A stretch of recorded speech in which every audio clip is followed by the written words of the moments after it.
Welcome back to another episode of the Christian Business Advantage podcast. I am your host, Alyssa Avant, and today we are continuing our series for the month of March on the topic of from message to monetization. This episode is going to focus on reconciling money and ministry so Christian authors, speakers, and coaches can build sustainable long-term impact.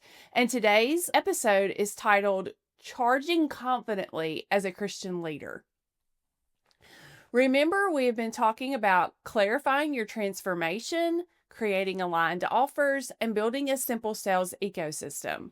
Today, we're addressing something that many Christian leaders wrestle with, and that is charging confidently for the message and transformation that God has entrusted to them. By the end of this episode, I want you to see that pricing is not greed, but stewardship. So, money and ministry, are they in conflict with one another? So you might wonder, or people might question, shouldn't ministry be free? Or if this is my calling, shouldn't I give it away? Fear of appearing greedy or self-promoting is where this comes from. But you can reframe this idea. Free and paid can coexist, and Jesus taught freely, but modern platforms cost money. Books, travel, software, team, tech, those all are required resources. Charging for structure does not have to cheapen the message. It just sustains your mission.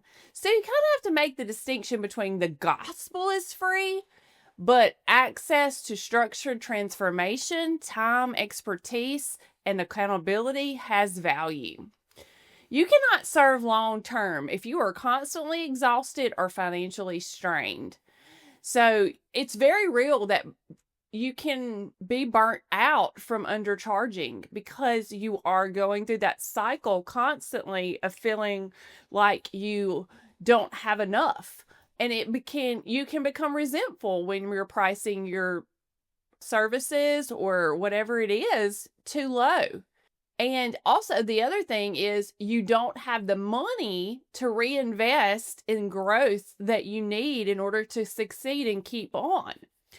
So you have to ask yourself some strategic questions. Does this price allow me to continue to offer this?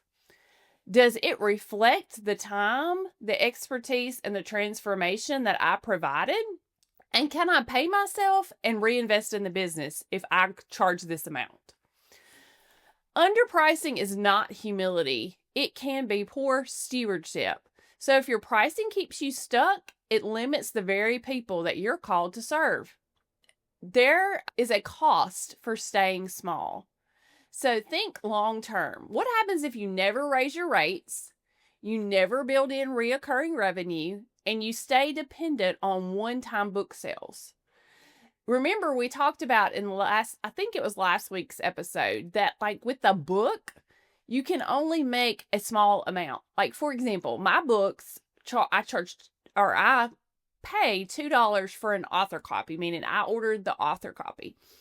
And I can sell those books for $9, but I only make a $7 profit from each book. Versus what we talked about last week, where you have a structured offer, whether that be a course, group coaching, a cohort, all these different.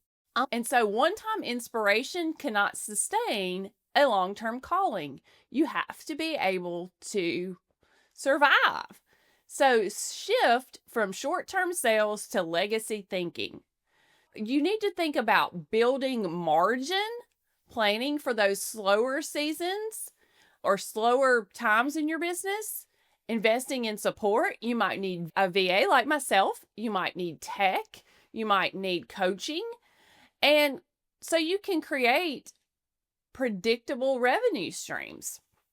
Also, if you are going to make money, as Christians, we want to also be generous and tithe from the overflow, not from scarcity.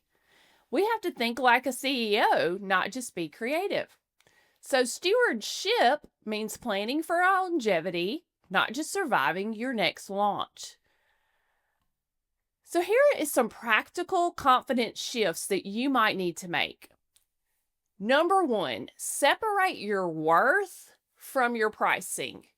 You are worth so much more than what you charge.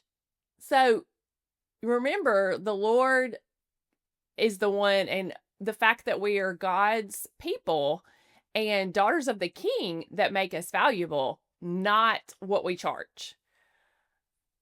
You must price based on the transformation that you provide, not the hours that you work. And this one for me has been difficult because as a virtual assistant, we charge by the hour. And that's why I've moved more to charging per package, because I can charge for my expertise rather than just the hour. Oftentimes you'll have to test and to adjust because honestly, pricing isn't a permanent thing. You can change your prices. You can offer payment plans if you need to. I cannot tell you how many times I've gotten coaching and I have asked if they had a payment plan, and I was only able to invest due to that payment plan.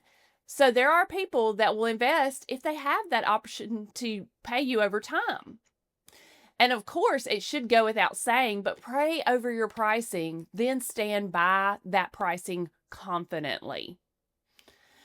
Confidence in pricing communicates confidence in the process, in the transformation that you provide. So, to summarize, money and ministry should never be enemies. Sustainable pricing allows you to have a long-term impact.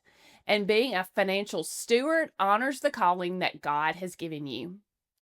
So, if you need help structuring your offers, pricing strategically, or building systems that support sustainable income, remember that I offer 30-minute strategy sessions for Christian authors, speakers, and coaches, and you can get the link for that in the show notes.